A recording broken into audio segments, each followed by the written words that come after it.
Hello everyone, this is Taylor with Inspired Music Arts, and today I would like to teach you an exercise that I call the plucking exercise.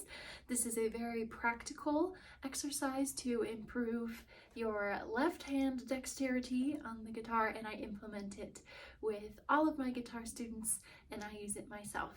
Here is the exercise.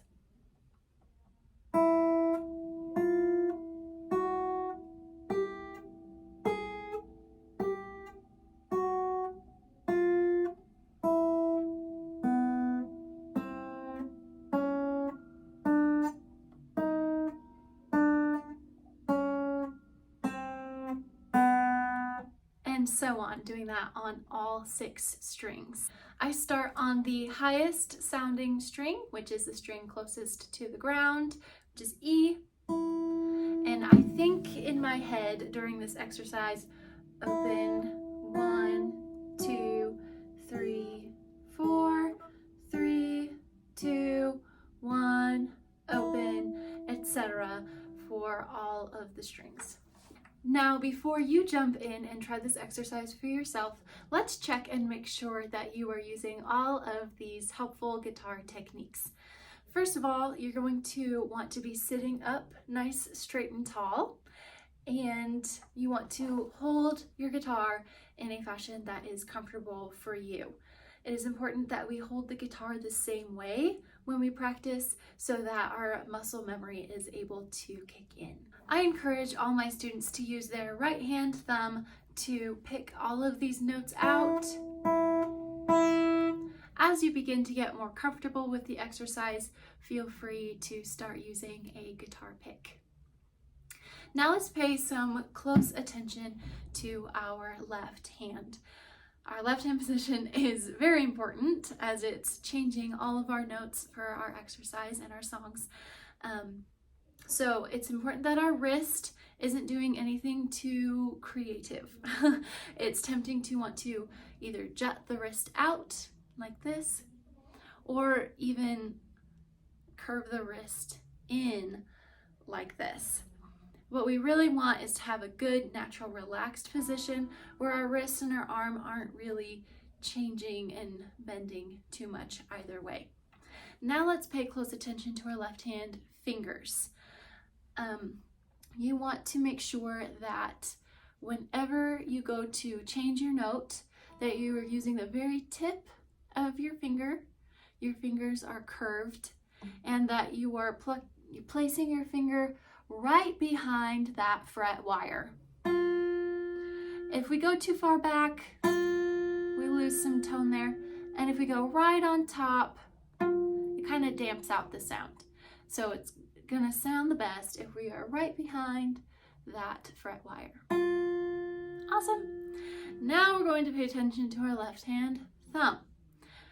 I have very creative uses of the left hand thumb with all my guitar students. We want to grab the neck of the guitar. Our thumb either wants to go this direction or what have you.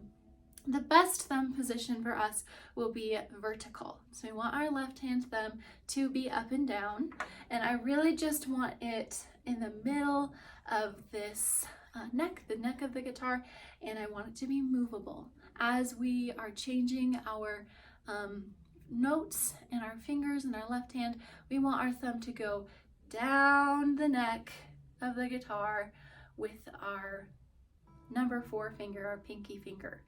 So we want a vertical, relaxed thumb that is movable as we are changing our notes on the guitar. If you have large enough hands, it's very tempting to anchor that thumb, even if it's in a good position, to anchor that thumb and stretch the fingers down wherever they need to go. And while that would work, it's not going to build the technique necessary for future harder material. So do yourself a favor and be picky about your technique in the beginning. Now, with all of these techniques in mind, the last thing I will add is practicing this exercise with a metronome. All musicians have a love-hate relationship with their metronomes because they are very, very helpful, but we really don't enjoy using them. So I really encourage you to use a metronome with this exercise. I usually start with my students with a tempo as low as 40, and you can increase that tempo as you get better at the exercise. But starting slow is definitely best, because then we're able to think about all of the correct techniques and ways to hold our hands and our instrument. And if we establish all of those things here at the beginning, that's really going to be the best for us. Of course, as you get better, do speed up the metronome, but don't push yourself too fast in the beginning here. Another reason that metronomes are awesome is they help you track your progress. Sometimes you are able to speed up exercises and songs and you really don't have any clue because you weren't using a metronome, or you just can't tell because your internal tempo is changing with your hands, and so then your goal of speed is just getting further and further away. So the metronome helps you realize your progress and be encouraged in that way. Let's go ahead and play this exercise together. I'm going to set my metronome to 50, and remember to keep in mind all of our techniques of sitting straight, holding the guitar comfortably and consistently in the same way. We're going to use our right hand thumb to create all of our notes, and keep your thumb up and down, wrist relaxed, curved fingers right behind the fret wire. Ready, go. Open, 1, 2, 3, 4, 3, 2, 1. Open, open, 1, 2, 3, 4, 3, 2, 1. Open, open, 1, 2, 3, 4, 3, 2, 1.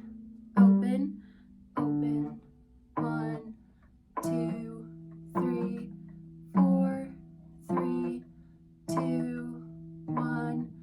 Open, open, 1, 2, 3, 4, 3, 2, 1.